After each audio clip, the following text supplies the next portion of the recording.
Ladies and gentlemen of the interwebs, welcome to the Beacon Roundtable, the first one of 2024. You got Chris, you got Jangle here on the line with you, talking about all things in on-chain finance and DeFi. Jangle, how was your holiday season? It was great. I was somewhat disconnected from crypto. Maybe hard to be fully disconnected at any point in time, but yeah, got touched some grass. No snow, unfortunately. But yeah, what about you? Is there ever snow down in your part of the country, wherever you're at currently? No, I try to keep it tropical. Fair enough. Fair enough. Yeah, I'm sure you'll be seeing snow sometime very soon, though. Yeah. Yeah. I mean, for us, it was a very quiet holiday, which was good. I've in my elder years, I have enjoyed the quiet and solitude of not going out and, um, trying to shuffle. I used to be one of those people who would go and buy gifts literally on 23rd December. Like that's when I would do a lot of my shopping. It's terrible, right? That gives me so much anxiety. Exactly. I'm happy I don't have to do that anymore. So, excited for, what's coming, with this new year, all of these awesome just things on the horizon, BTC above 40K, ETH above 2K, ARB at $2 again. I mean, it's almost like a full circle moment from last March that we've kind of retraced. So that's awesome. So yeah, really excited about, what's going to happen. I mean, I would be remiss if we didn't start the show off talking about this most recent price correction. As you know, we had claimed 45K a couple weeks ago, and we're kind of floating around there. And then there's a little bit of a sell-off, a little bit of correction, ETH back under 2,200. So fingers, if we're going to be pointing fingers, some people are pointing fingers at least on the tweets at Matrixport for putting out a report to their, to their clientele, saying that the Bitcoin ETF is most likely not going to be approved. And I'm just, it's just one of those weird things, right? Jihan Wu, who's we've talked about him before because he has a crypto mining conglomerate called BitDeer that I think is working with like Nepal or a couple different countries, like high up in the mountains, to have a whole crypto mining conglomerate in that region. He also owns Matrixport, and basically they have the team of analysts that puts together these results, and they don't actually censor their analysts, which I guess is fine. It's kind of what you want. You don't want to, so if they find something, they're just going to maybe they should consider it. How about that? They should. So, they're just like, shut up, guys. Stop funding my ETF, dude. It's all I got in this world. They're like, that my other company actually mines Bitcoin, right? So, it was just kind of like a weird thing. It's like, well, it was out of our control. And I'm like, it really wasn't. You could have just, not, either way. Do you think it was probably enough to FUD the market? At the end of the day, like, this is inside baseball pretty much, right? Like, we don't know. Only really the ETF issuers and Gary really kind of have any idea. But the market is kind of acting as if, well, okay. So first of all, like, this could be a nothing burger and people just got spooked and the market was just over leveraged. And this is just a bit of a cascading liquidation. Like, when I look at the charts for the majors, like, this looks like the market was just a little bit too long and just over its skis a little bit. Some random headline spooks some market participants, leads to a little bit of selling, and cascades because people were over levered, maybe because they missed the move from 16K to 44K, so they had to get levered up there. I don't know. I don't know if maybe the last 6 months of price action wasn't good enough for you. But yeah, I think that it's easy to look for a reason when you see moves like this. It's like, oh, there's got to be some fundamental reason. Well, honestly, a 5% move on Bitcoin, a 6% move on ETH in a day doesn't really need a good reason other than the market got a little bit spooked and people were generally over levered. And so does that mean that there's any credibility to this potential delay in the ETF? Maybe, maybe not. It's really hard to tell unless you're involved in that process.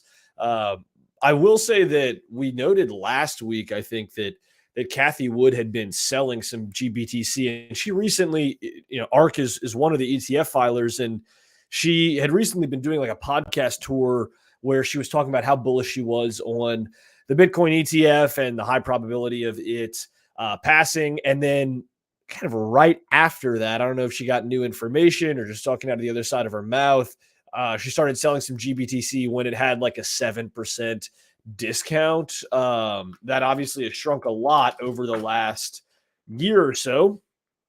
But let's see, the discount on GBTC is now at about 8%. So, I mean, it looks like it was a good move. Was she just de-risking? Does she know something we don't? And just for those who don't know a little bit of context, GBTC, if it were to be converted into a spot Bitcoin ETF, along with all the approvals of these other Bitcoin ETFs, that discount to net asset value should shrink to zero pretty quickly. So for her to be selling at a 7% discount when she's so confident that the approval is imminent doesn't make a whole lot of sense. So honestly, I see arguments for either way. Like the market consensus is still that the Bitcoin ETFs will be launched fairly soon, but maybe this was just because the market was over levered. But yeah, we do see the GBTC discount growing a little bit today. Kathy Wood, who probably has some inside information, contributing to that and lightening up her positions. Maybe it's just de-risking. Maybe she knows something we don't. Hard to tell. One thing I can say for sure, careful with leverage, either direction in this market. Careful being short in general, crypto, and then whether you're long or short, be careful with leverage because it sucks to lose money in the months preceding the halving to just some kind of market noise like this, in my opinion. Sorry, I didn't realize I was muted. Yeah, you're right. Yeah, so I think Jangle nailed like the one thing. It's like, don't be greedy, right? don't do it. Don't do it all in one shot right here before everything explodes. Yes, you can get caught trying to time the market, and it's just one of those things. Don't overbuy. Don't. You're pretty much gambling if you're playing with leverage. Sometimes you're going to win and sometimes you're going to get liquidated. And it's no fun when you get liquidated. I can tell you I've been there. Yeah, don't get me wrong. I mean, I'm pretty much as long as possible. And I've even borrowed against some spot ETH and some LSTs on, Liquidity or Aave and these sorts of places to be a little extra long, but I'm not, leveraged paying massive funding fees. I'm, probably 1.1 times leverage, across my overall spot holdings. So that I think is a little bit different, but hey, to each their own. I'm pretty confident still that the BTC ETFs will be approved, that ETH ETFs will follow. But I don't have any insider information. Dan points out in chat that makes sense. She'd dump BTC to check out her own product and to add her own product to her balance sheet. Makes sense to me. It just seems like, if you were 100% confident, in my opinion, that the BTC ETF is going to be approved, not only do you have the opportunity to have your own product, but if you just wait for that GBTC discount, like that's a 7%, now 8% return, right? That if you're assuming that would just get converted to a spot ETF. So even so, it seems just a little weird. But like I said, all signs point to imminent approval, and I don't have any inside information. So it's just about surviving and staying long, in my opinion. Yeah, we're right outside the window too, right? Supposedly next week is going to be the window if it's going to happen, where most of those decisions should be made. It's going to be a pretty pivotal week, I think. Next week is there are multiple other projects that are kind of hinging on quite a few things with that approval. So. You want to take a quick peek at the GBTC discount chart? Just pull it up on the screen. I linked it in our chat here. Let us do that. And we can just look at the 1 year just to see how much that has shrank really over 2023. And it reached its peak in December of 2022 January of 2023. So if you look at the 1 year, this is pretty much the recovery of the GBTC discount from over 45% to now just around 8%. So super interesting. The market just over time believing that a conversion to spot and a return to a fair value for the net asset value is more and more likely. And mind you, this is with BTC rallying like over 150%. So, yeah. I mean, just seeing how the chart is kind of unfolded since the summer has been fascinating to watch, really. Yep. GBTC giveth and GBTC taketh away. So pretty honestly, very destructive, volatile, and silly financial product. It's absolutely astounding that this has existed before spot ETFs, and I think it charges like a 1 or 2% fee, annual fee expense ratio, and it's just all over the place, like massive premiums during bull markets, steep discounts during bear markets. It wrecked so much during this last cycle and wreaked a lot of havoc on the industry and retail investors and institutions alike, honestly, during this last cycle. So, man, but honestly, in a world where all these ETFs get approved across the board, it's got quite the head start. So maybe it'll be the one to rule them all. Time will tell, but it does have quite a bit of a head start in terms of liquidity and adoption. So, yeah. Speaking of people got wrecked, a little bit of a rip to DYDX stakers. If anybody was in TRB, I don't know anybody who's in TRB. Synthetic stakers, not DYDX stakers. Oh, I'm sorry, synthetics. My fault. Ultimately, I was not in this. I don't know anyone who's in Teller Tributes, but they underwent a massive pump and then downward movement on New Year's Eve. What was interesting about this is that some people went through and kind of looked through this, and apparently a big payment in this section is attributed to $2.5 million deposit by the Teller team to cause this big jump. So, they're kind of getting looked at with the idea that this is market manipulation. I'm not gonna say we're like Avi Eisenberg levels of market manipulation, but I mean that's quite the chart. It was wasn't an exploit. Well, that I don't know exactly, but the issue is that the the notional value. Yeah. I mean, it's more like a manipulation of sorts. I mean, the issue was that the full exposure of it was hit by the stakers because the open interest caps they weren't denominated in USD, they're denominated in TRB tokens. So that actually caused a very violent hit to the actual stakers. So yeah, just speak. I don't think anyone who was in this probably knew this was coming. Obviously, it sucks, but at the same time, it's just kind of ultimately with their V2, the V3 is still in development. Are you talking about so there's what is TRB? What is this product? Teller Tributes. Not sure what Teller Tributes is. I've never used this before. So there is about a $300 million fully diluted value, $350 million fully diluted value altcoin. It's got a market on Synthetics V2, so people are able to trade the perps. The price moves so fast that the funding fees and open interest aren't balanced, which incurs losses for LPs of the perp protocol. Mm-hmm.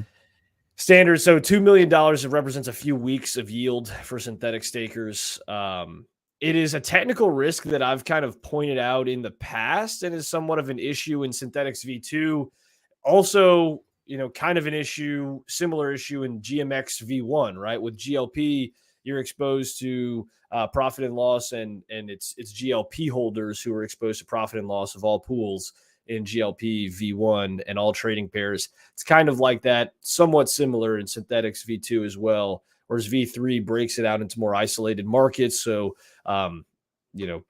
liquidity providers can provide liquidity without providing liquidity for every single market. At the end of the day, yeah, when you have kind of longer tail assets, there is risk of more volatile price movements where the native mechanisms of the protocol don't have time to respond, which is why I've kind of been holding off on staking my synthetics until V3 is announced. But at the end of the day, like liquidity providing on GLP, in the long term, it's been very plus EV, very profitable. Sometimes you get these events where LPs, in this case, synthetic stakers are the only LPs in synthetics V2, where the LPs lose some money. But I think, yeah, this represents probably about, I think, 3 weeks worth of fees for synthetic stakers that they've lost. So not a fatal wound for the synthetics protocol, but just an example of the sort of risks of listing long tail assets, which you want to list, right? If you have a perp protocol or some sort of liquidity layer, you want to have very available assets. You want people to be able to trade whatever they want. That's how you're going to get a lot of volume and win, which is why you're seeing a lot of these perp dexes move towards more isolated markets, where you can stake multiple different types of collateral in order to provide liquidity for these markets. And then you also see like central limit order book type markets making their way into DeFi to some extent. So yeah, still pretty excited about synthetics over the next year. Excited about synthetics V3 still. And I'm also excited for Athena and the synthetics V3 markets on mainnet, which Athena is going to be using for their long spot staked ETH and then 1x short ETH perp stablecoin that Arthur Hayes has been talking about for a while. So still excited for all that. Good luck for Teller tributes. Somebody's probably going to jail, I imagine, for this. So good luck with that. Well, one thing I was saying before we came online was that they're actually doing a big airdrop. So, oh, never mind. Then you're all good.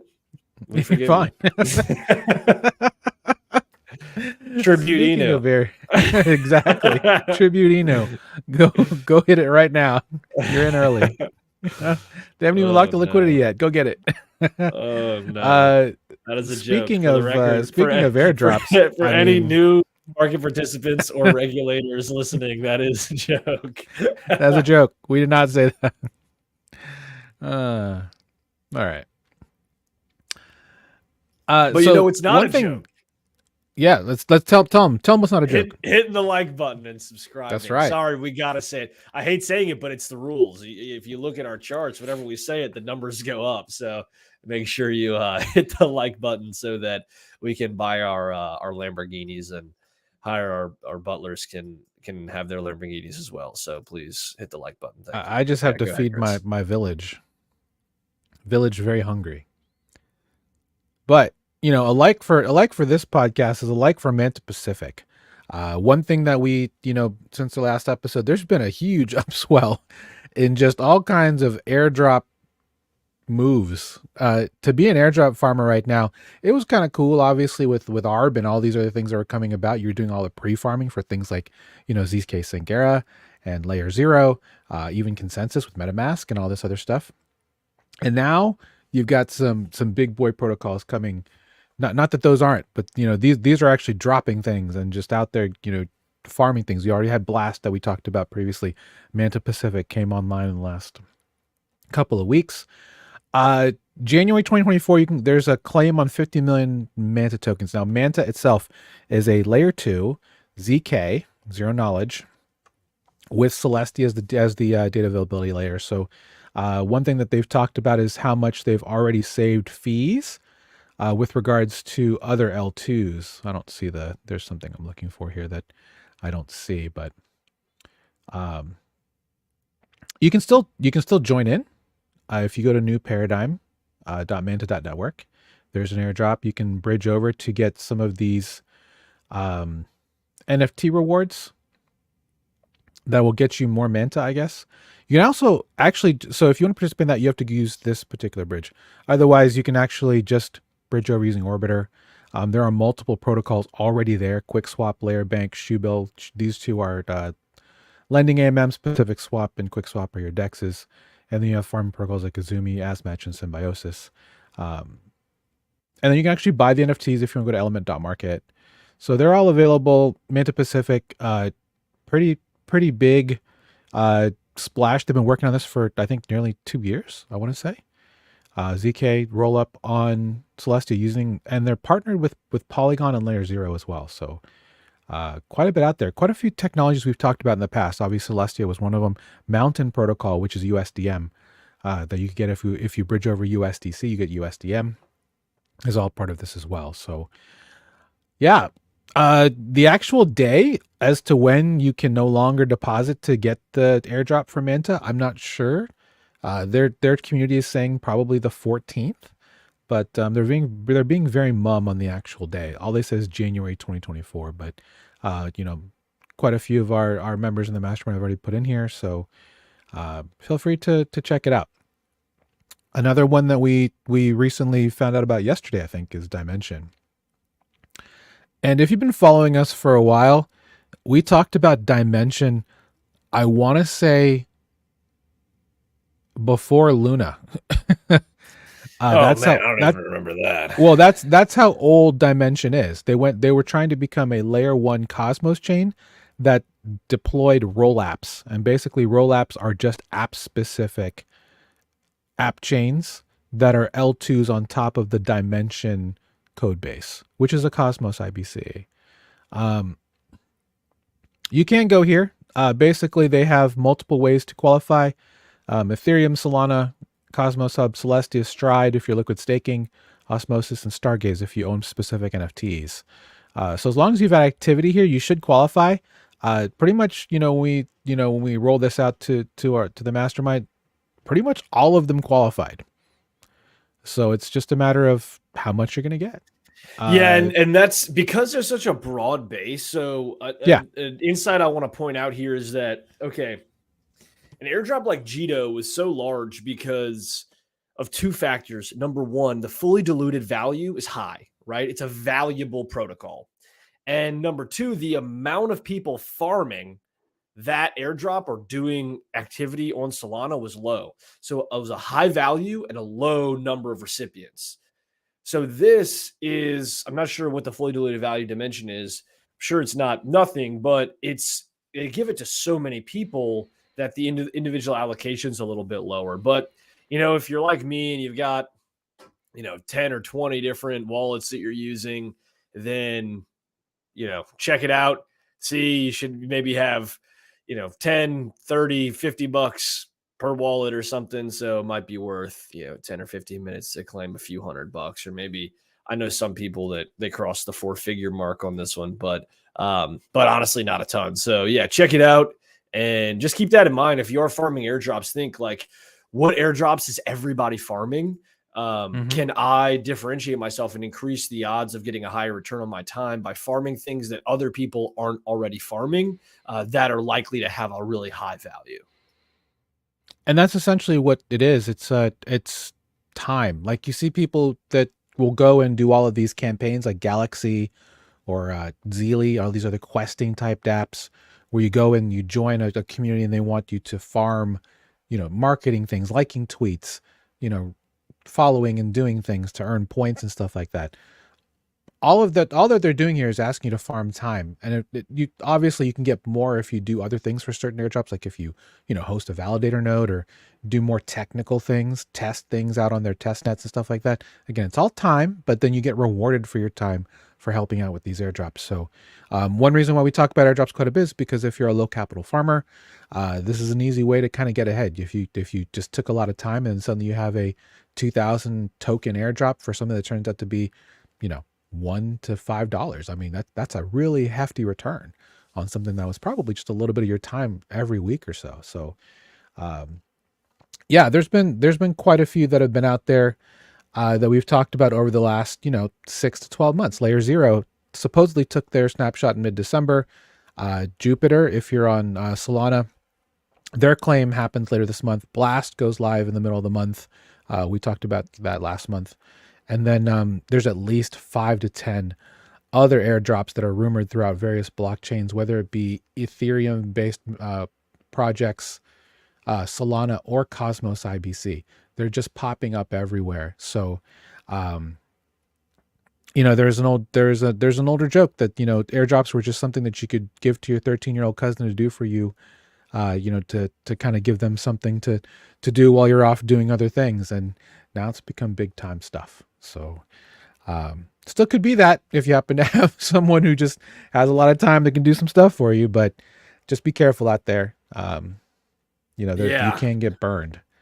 In fact, we'll go ahead. I mean, think about it. Like after Arb and Tia and Pith and Jito, I know some of your nieces and nephews are probably rolling in dough at this point if they set up a handful of wallets and just made some transactions farming some airdrops. And honestly, I think that the first half of this year is they're only going to continue because I know a lot of teams have been holding off on launching a token to more favorable market conditions, and the stage is set post ETF approval. So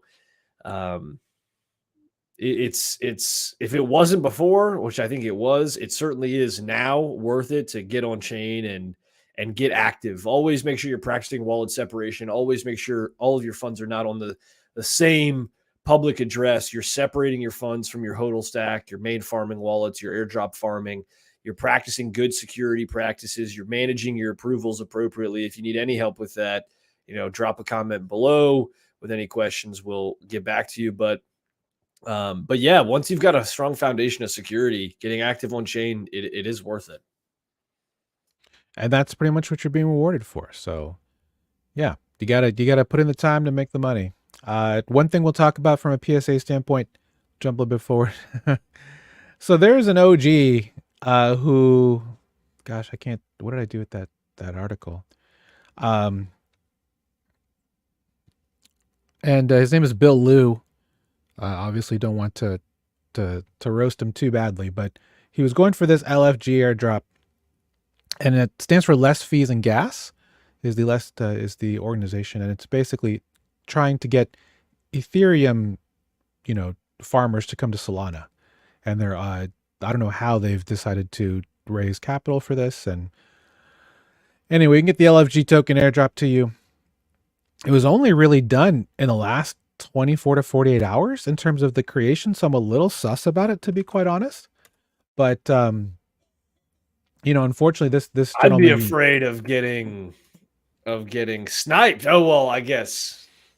Yeah, I mean, it's kind of not really that issue, but yeah, you could certainly fall prey to a bunch of, dumping bots or something like that, or even, well, I guess you don't have Sandwich on Solana, but anyway, this gentleman, co-founder of a security-focused wallet called Nest, got drained for 52 Lido staked ETH because he actually was looking for the LFG token, went to a search engine, typed it in, and clicked the sponsored link.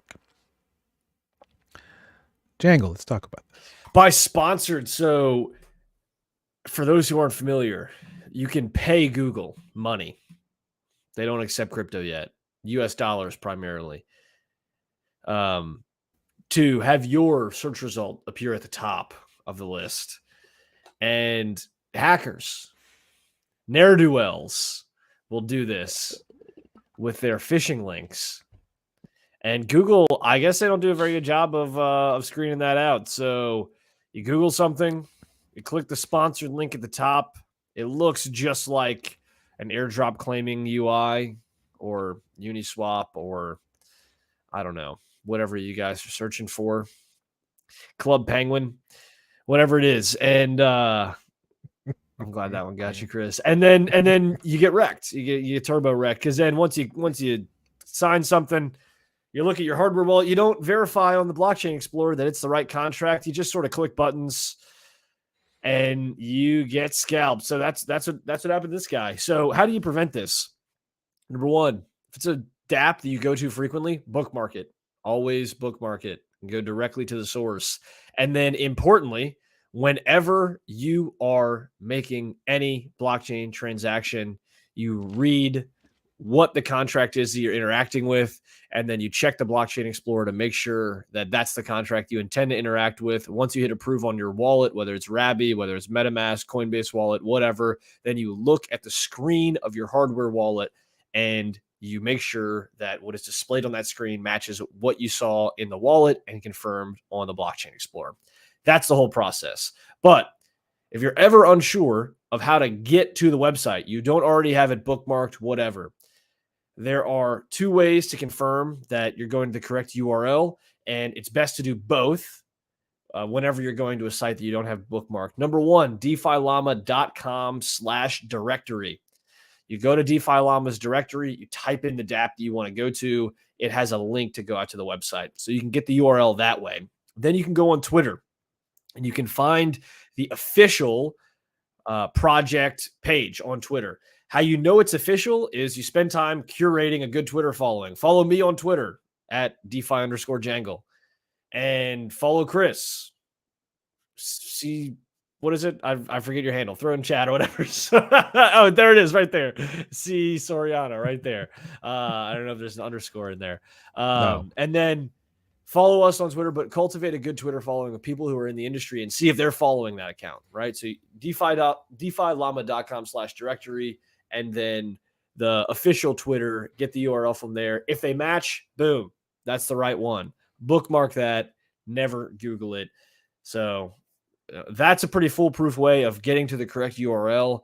But even if you're at the correct URL, if that has a front-end attack, you always have to double-check every transaction. If they're funds that you care about and you really don't want to see gone, then you should double-check every transaction that you do. So it's another reason why it's a good idea to practice wallet separation. I've never signed away any money. I've been in crypto for a while, but it's probably going to happen one day, right? It probably will happen one day. One day I'll get lazy. One day I'll be tired. That sort of thing. So another good tip is don't do transactions when you're drunk. Don't do transactions if you're high. Don't do transactions if you're tired. Don't do transactions if you just got in an argument with your spouse or with your kids, or if you're grieving the loss of a loved one. Don't make any fun. All these things, right? Because the most common way to suffer an attack is through human error, right? So remove the human element, separate your funds so that if you do make a mistake, you've got some separation of funds and separation of wallets, but always confirm what you're signing and never click the sponsored links. Never click the sponsored links. One thing that that Lou mentioned here is that his wallet has it, but MetaMask does not, which is transaction simulation. Rababee does. You can actually, from our friends at Webacy, they have a monitor, or if you use Wallet Guard, they have both a browser extension and a MetaMask snap. If you want to use MetaMask, that will do transaction simulation for you. I have it on mine. It works very well. Yeah, he's very transparent in saying that it could have been completely avoided. He just wasn't paying attention. And, unfortunately, we've heard that even from some of our best farmers. They knew it was going to happen. They didn't want it to happen, but they just got lazy. And you just got to stay vigilant out there. You never know when this is going to happen. I mean, some of the best farmers I know have gotten hit by stuff like this. So just be careful out there. And again, PSA, just using it out there. Sometimes, we don't hear things like this. You're like, oh, it's never going to happen to me. No, we've heard and just about seen everything that could possibly happen. And a lot of people are like, oh, I just didn't think it could happen to me. I'm like, guess what? It'll happen to you regardless. So just be out there and be vigilant. There's one thing that'll make you believe it can happen to you. It happening to you. So it's happening to you. Yeah. Exactly. So definitely stay careful, stay vigilant. Always double check that you're aware of what you're interacting with. And honestly, like I just use Rababee. If you're on EVM, use Rababee. MetaMask is for chumps. They had a huge lead in the wallet space. They've totally blew it. Rababee does a great job. I mean, it is true, right? Like, I just want my stance to be clear. Rababee is the superior EVM wallet, not sponsored, not a paid shill. I have no affiliate link. I just really enjoy that they tell me if I've ever interacted with this contract before, right? Like whenever you sign something on Rababee, it tells you, has this wallet interacted with this contract before? Yes. Okay. Well, that's just a helpful piece of information to know. Most people will stop there. If I haven't interacted with it before, it's at least like a good piece of knowledge. Like, oh, this is the first time interacting with this contract on this wallet. Like, how neat, right? So it's just, and then it makes you click a warning and say, ignore this warning, right? It gives you warnings that you have to ignore that. Yeah, 99.9% of the time, they're false flags, right? But if you have to click ignore, then you might be like, hey, wait, like I have interacted with this before. Why is this saying I've never interacted with this? Oh, it's a fake contract, right? Like there you go. So those things help. Use Rababee. Always double check the Blockchain Explorer. If you ever have any questions, drop a comment on one of our videos. Hey guys, what is this contract? Is it fake? And then we'll get back to you. So yeah, yep, that's it. Well, if you want to check in on the LFG airdrop, the legitimate one, you can go to their actual socials and find out. Basically, if you spent a minimum of $4,269 in Ethereum gas, you automatically qualify. What a number! Dude, I've probably got this. I've definitely done that, dude. Wait, what is this airdrop again? This is LFG. How big is this airdrop gonna be? It's going to 387,000 wallets. Can you link me the sponsored link? Yeah, sure. I'm not going to claim it now. No, I'm not doing that, brother. I'm not going to claim it now, but I will. Yeah. Let's see. Okay, let's go to DeFi Llama. So there are 2 rounds of this, by the way. They're having a round 2 in 2 weeks in the event that you that not enough people claimed for the first one. But basically, is if you spent more than 4K in Ethereum gas, which if you're a mastermind member, you probably definitely have. And I've had interaction with. We've been on L2s for a while. So that's the definition. What do you define as Ethereum gas, right? If it's any Ethereum virtual machine based thing, we definitely have spent that. I've cleared this. It is today's value of Ethereum. I think so. Like I said, you can go and check on 2 or 3 wallets. Where can I check? Can you link at least to this Medium article? Yeah. Let me put that in the chat. I'll get that out to everybody here. Which is also depressing, right? Like if you're kind of around for a while and you've been using Ethereum and maybe I shouldn't look. Maybe I shouldn't check. There's always these little tools, like these little things saying how much you spend in transaction fees. Yeah, it's like WTF.fees used to be one. Yes. Right? Yes, exactly. And you put in your wallet address and it gives you a depressing idea of how well you could have done with that time or something like that. It's fees.wtf. That's what it is. Fees.wtf. Yeah. That's a good old website. That's Max. Let's go check it out. It's definitely. I wouldn't say it's Max Payne, but it's about awareness, right? So, anyway. Yeah. Fun little website. By gas. So I did want to ask you, Jangs, in a little transition here. Did you get into any of the meme coins over the holiday? I did not. Did they pump over the holidays? How'd they do? You think either people are trying to escape their family, and so they're going into meme coins, or they're busy with their family, so they're exiting their meme coin positions and going into the holidays in spot, stables, or ETH, right? Right? Yeah. I mean, what happened? Give me a 1 in the chat if you participated in any meme coins over the holiday, over the last 2 weeks. And I'm saying if you did this on AVAX, if you did this on Solana, on Injective, on where else? Metis, Arbitrum, Say. If you did any of those 6, put a 1 in the chat. We had a little bit of fun over the holiday season while you were with family. There was tons. Led by Cocky New on and the various other ones. There was a huge meme, a meme season on cats. So pets of specific founders, like Vitalik's cat and other people's cats, other Solana founders' cats. Excellent. Yeah, it was crazy. Right now, obviously I'm not shilling anything, but if you went and got Kimbo, which is Luigi DeMeo's cat from Avax, or dog maybe, I think I hear that's doing well. Either way, it's been kind of up and down. It's kind of quieted down. We saw a huge rise with Analos, which is Solana backwards. That kind of led that, on the That's other side of fantastic. Bonk, isn't it? Wow. Yeah.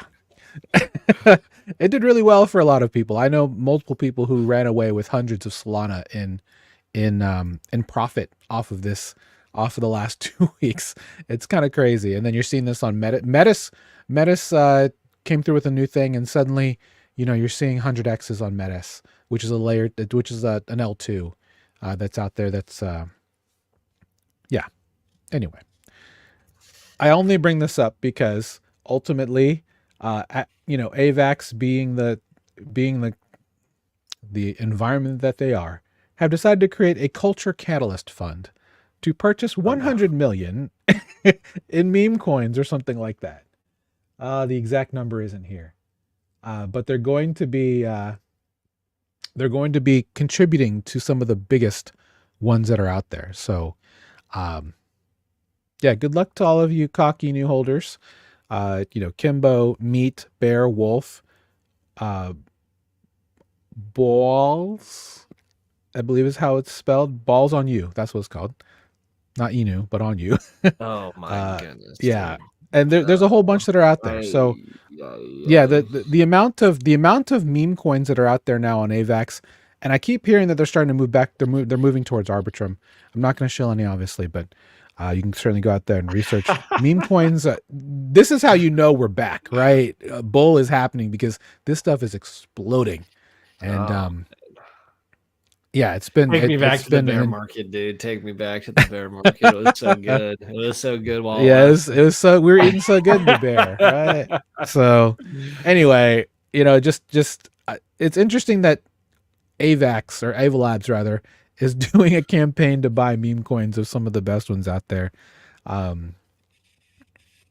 What is this life we're living is pretty much. Yeah, how do you even, like, if you're building an index of meme coins, like, what are the rules that you put around? Like, is it around volume? Is it around just market cap? Is it around, like, how do you like systematically create a properly weighted portfolio of absolute nonsense assets? Like it's actually unbelievable. So I have this like moral quandary because, like, on one hand, meme coins are the only clear, well, not the only, but like very clear product market fit for crypto. So it'd be bad of me to criticize them too much, because like gambling is speculation is the clear product market fit for crypto outside of like maybe stable coins so far.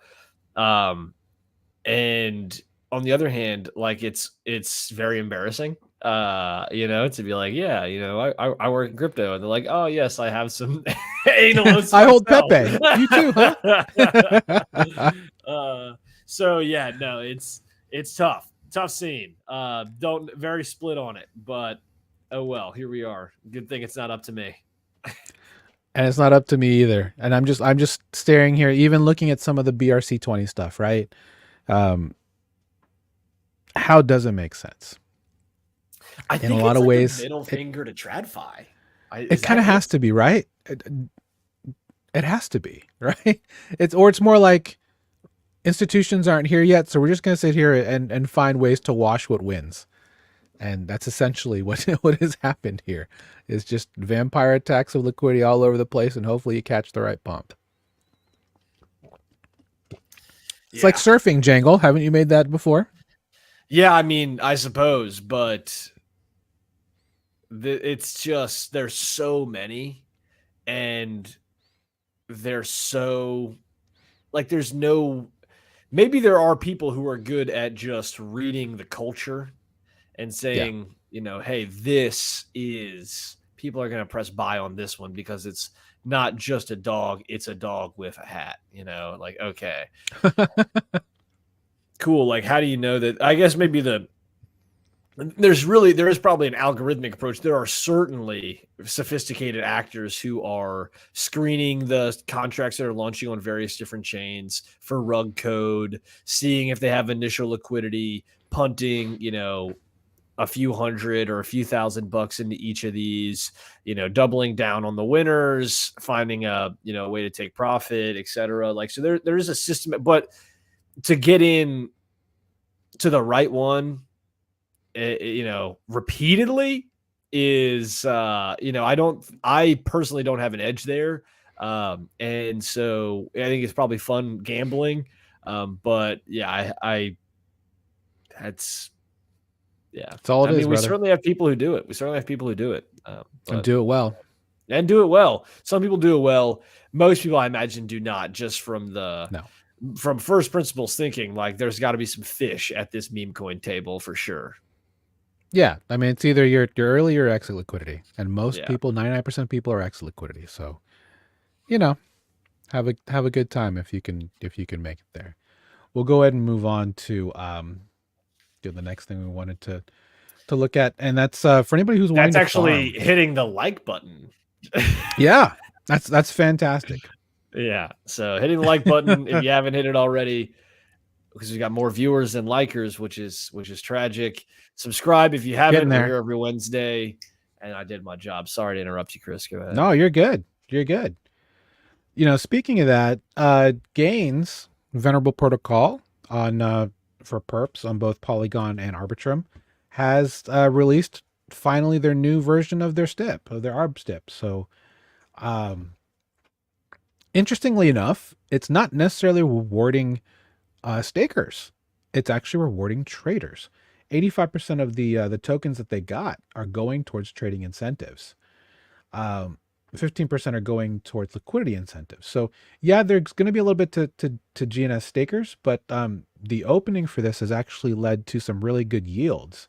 If you subscribe to our Beacon Farming Spotlight, if you're on Beat the Banks, or if you're in our mastermind, there's some good gains on gains out there currently that you can find due to these incentives. So just wanted to put this out there for you guys. This came out yesterday, and just look around. If you're on Arbitrum, still super hot because of all these incentives. Great yields everywhere due to these extra incentives that are providing you as a user here in the space. As much as we love to talk about meme coins and people buying and trading spot, here at Beacon, we're on-chain finance people. We want your money to make money, and this is the easiest way to do so, by going to all these yield farms that are super hot right now on Arbitrum. In fact, I mean, you can find ARBUSDC.E and concentrate liquidity on a couple different protocols over 1,000% right now. It's kind of nuts. It's printing like crazy with ARB very nuts, spiking. Very nuts. Other one to also talk about, if you haven't, it looks like January 8th, which is next Monday, is going to be the launch of Merchant Mo, which is Trader Joe's move to Mantle blockchain, another layer 2. Also using Celestia, if I'm not mistaken. But to get Mo, because Joe is fully emitted on AVAX and Arbitrum, is that you would just bridge your Joe to Mantle, stake it for Mo. The claim does start next Monday on January 8th. It's not here, but ultimately, pretty straightforward. You just take the bridge to Mantle through the regular bridge at Trader Joe, xyz.com. And there's also a link on merchantmo.com, which is their website. And from there, you can get yourself some Mo. And then there should be some incentives after that, because they are also aligned with money that Mantle has set aside for a lot of their builders. And Merchant Mo will be the biggest DEX on Mantle once it arrives. So do you have a Joe bag, Jangle? Not really. I respect them. I just never really enjoyed using their liquidity book from an LP perspective, and I've never personally done much swapping there outside of when they were the leading DEX on Avalanche, and they might still be. I just don't really use Avalanche anymore. When I do swap, I use an aggregator. I find that most of the time routes me through other places that aren't Joe, so it just hasn't been very much on my radar. That doesn't mean that it won't do well. they've continued to build through the bear, so they'll probably do great. Their fully diluted value is not that high. Like, it's pretty cheap. Nope. But there's never been a product of theirs that I, from a user perspective, since they were the leading DEX on Avalanche, I use them all the time when Avalanche was big and they were the leading DEX on Avalanche. But outside of that, there's never been a time where it's like, oh yeah, this is a Joe product that is like really good that I use all the time. And that's usually when I'm looking at like investing in crypto assets, a good place to start is like, oh, well, what are the things that are like critical that either I use, or even better, the protocols I use and depend on. So like base liquidity layers or infrastructure or those sorts of things. So that's typically how I but hey, what's the thesis? I mean, I'll hear the pitch. I mean, it's all about if you're looking to check out some more blockchains. I mean, they're looking to extend their brand. I'm actually a little bit more bullish on their concentrated liquidity than I was previously. That's due to a couple of our members who are big into liquidity book. I had a talk with them to just kind of figure out what's the secret sauce, because for a lot of people, especially if you do a lot of their auto pools and stuff like that, you're not really making any money. And it turns out that Joe just their mechanism may not be the best for managing, but if you can manually do it, you can do really well.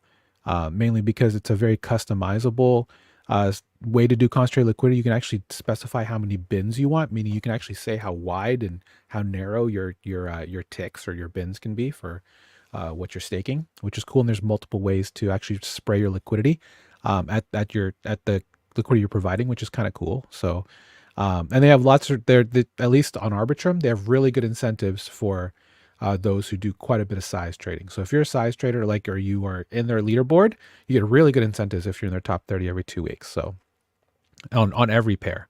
So that part is really good. So again, merchantmo.com, you just go to Stake Joe. Very simple process of, rather straightforward process of just bridging your Joe tokens over. Obviously, like we always say, bridge a little bit and then bridge more once you've done your test.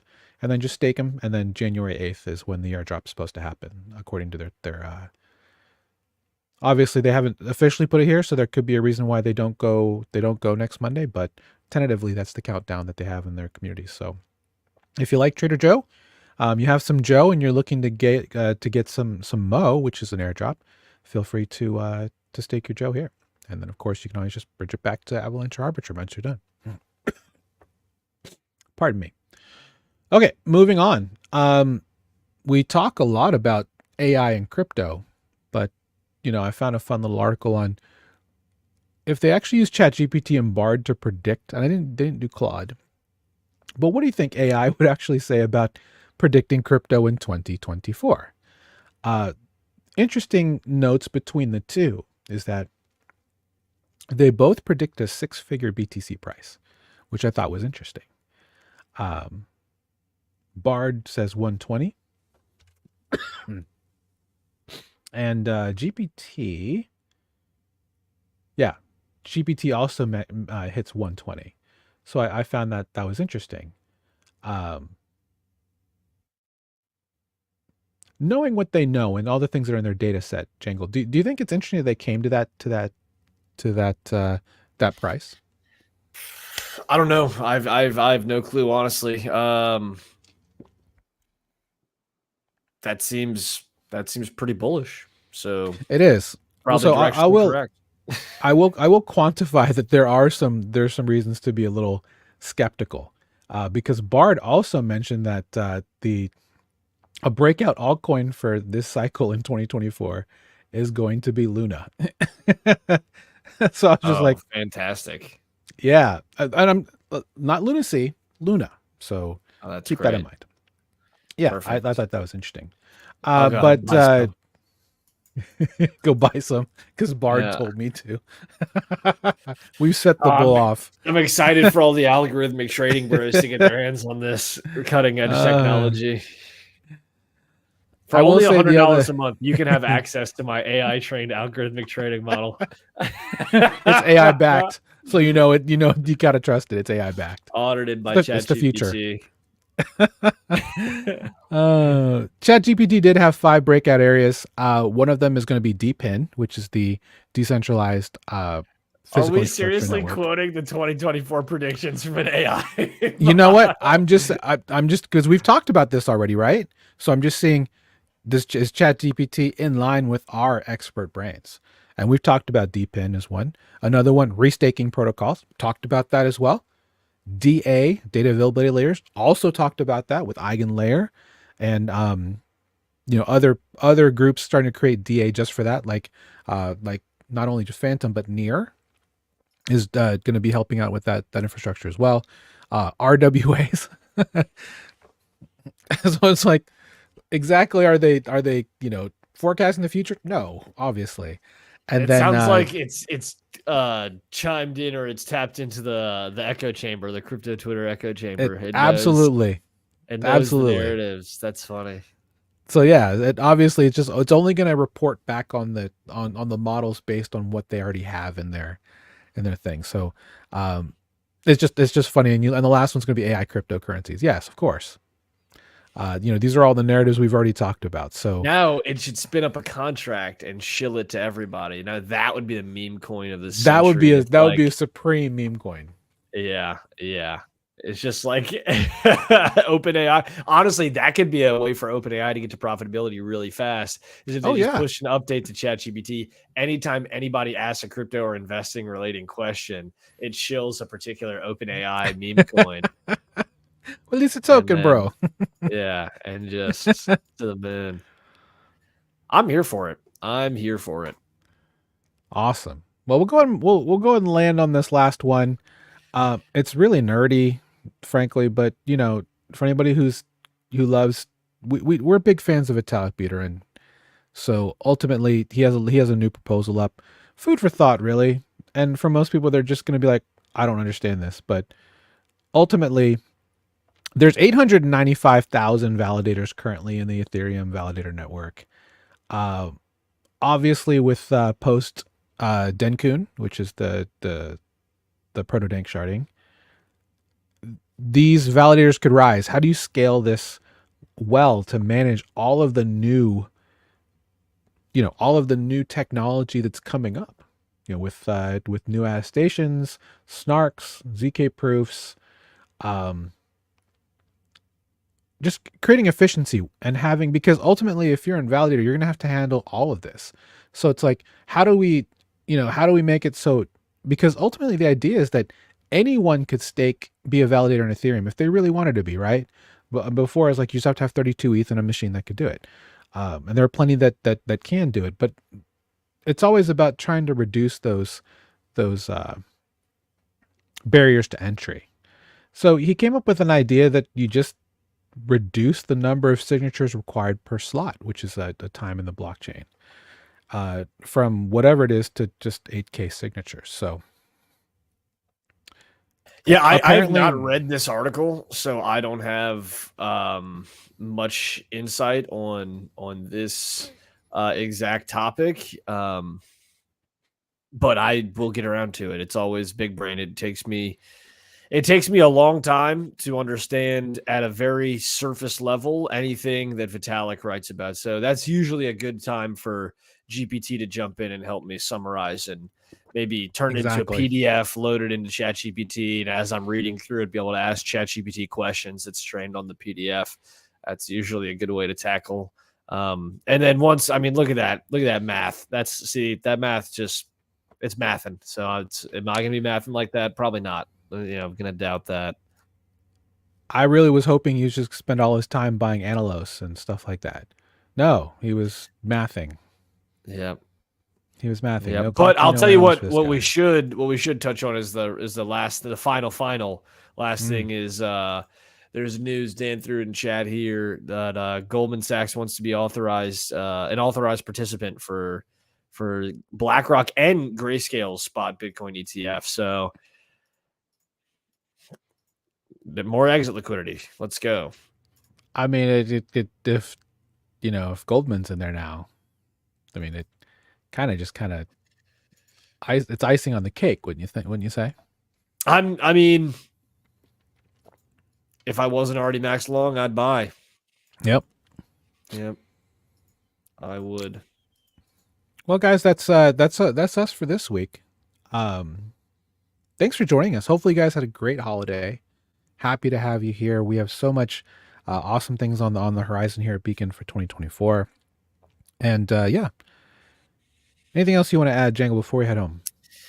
That's it. You can check us out at btb.beacondefi.xyz. You can subscribe and like. We'll be here every Wednesday at 1 p.m. Eastern, 12 Central. Chris hosts a free training on Friday on our free group. So btb.beacondefi.xyz to get to our forum for free training. So Chris hosts one every Friday. So stay plugged in. Eastern. Yeah, at 3 p.m. Eastern on Fridays. So stay plugged in. Drop a comment if you got any questions. And thanks for hanging out with us. We'll see you next week. 07, guys. Happy 2024. Oh, no.